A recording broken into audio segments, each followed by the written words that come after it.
শাক দিয়ে কিন্তু মাছ ঢাকা যায় না, যার বাংলা অর্থ হলো সত্য কোনোদিনও চাপা থাকে না, মিথ্যে কোনো না কোনো দিন কোনো সময় ফাঁস হবেই। কিন্তু এখন প্রশ্ন হলো কোনটা সত্যি, কোনটা মিথ্যে, কোনটা ঠিক, কোনটা ভুল, এর বিচার কে করবে?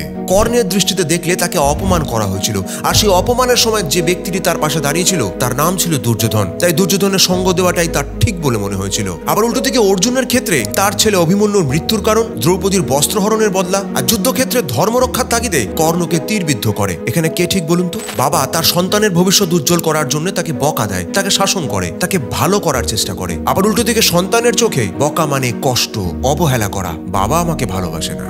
কে ঠিক বলুন তো?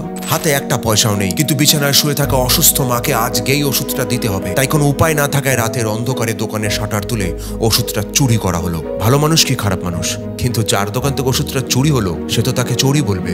কোম্পানিকে বাঁচাতে, উন্নতির চরম শিখরে নিয়ে যাওয়ার জন্য কোম্পানির বস তার কর্মচারীদের উপরে কঠিন নিয়ম চালায়। কিন্তু আবার কর্মচারীদের দৃষ্টিতে বস কিন্তু এটা অন্যায় করছে। দিনের পর দিন কাজের প্রেশার বাড়িয়েই চলেছে। এভাবে করে আর চলতে পারা যায় না। কে ঠিক বলুন তো? হেলমেট না পরে লাইসেন্স ছাড়া ওভার স্পিডিং এ গাড়ি চালালে ট্রাফিক পুলিশ ধরে জরিমানা কাটে। উদ্দেশ্য থাকে একটাই, পথ চলতি মানুষের এবং ড্রাইভারের সামাজিক নিরাপত্তা। আবার ড্রাইভারের চোখে তাকে কিন্তু অন্যায়ভাবে ধরা হয়েছে। রাস্তার মোড়ে মোড়ে ট্রাফিক পুলিশ দাঁড়িয়েই থাকে টাকা খাওয়ার জন্য। কে ভুল? এখন আপনি বলতে পারেন যে মানুষটা শুধু সবসময়ের জন্য সত্যি কথা বলে, অন্তত সেই মানুষটা তো ভালো। আগে হ্যাঁ সে ভালো ততক্ষণ পর্যন্ত, যতক্ষণ না পর্যন্ত তার সত্যি অন্য কারোর জীবন শেষ করে দিচ্ছে। আচ্ছা, এমন একটা সিচুয়েশনে যেখানে একদিকে আপনার ভালোবাসার মানুষ আর অন্যদিকে অপরিচিত 5 জনের মধ্যে যে কোনো একজনকে বাঁচানোর সুযোগ দেওয়া হলো, আপনি কাকে বাঁচাবেন? নিশ্চয়ই আপনার ভালোবাসার মানুষটাকে। অথচ ওই 5 জনেরও কিন্তু পরিবার রয়েছে, তাদের ভালোবাসার মানুষ রয়েছে। আসল বিষয়টা কি জানেন?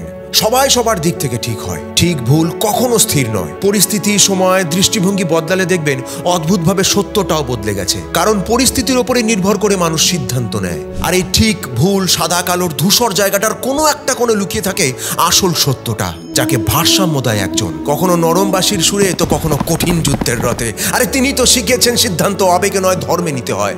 বিশেষ করুন কারোর জয়ের জন্য নয়, কারোর পরাজয়ের জন্য নয়, একমাত্র সত্য প্রতিষ্ঠা করার জন্যই ছিল তার অস্তিত্ব।